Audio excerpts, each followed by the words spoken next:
trôi an huy kipa la loupi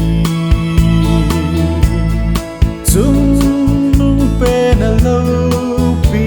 pen hen lấy mite ding Chamna leng hen atiuvin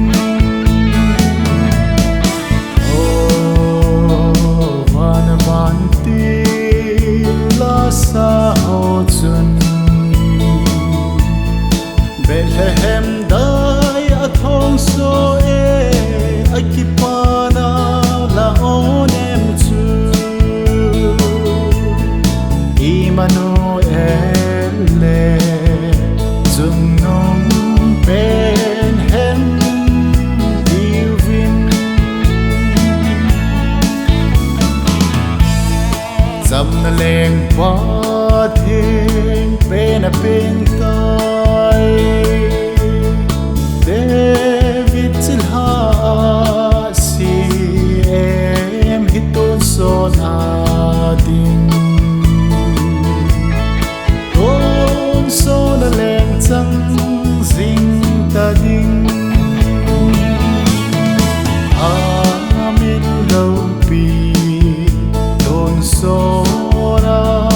va achoi ding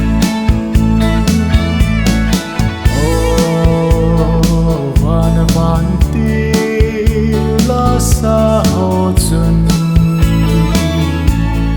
Bethlehem dai athong soh-e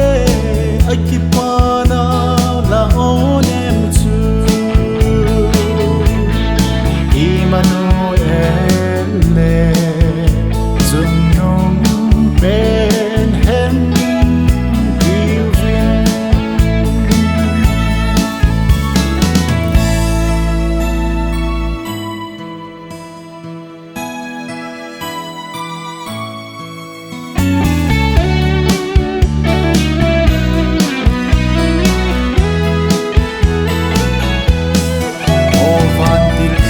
Vantil'in sakit tem'un Bethlehem gamdai mun'a kaumlai hin agin ngay le athong ho chun dalung sunga bung khun chen hen atiuvin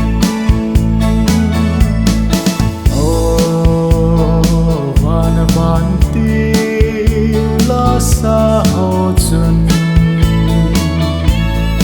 Bethlehem dai athong soh-e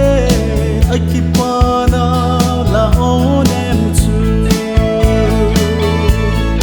Immanuel Lenglen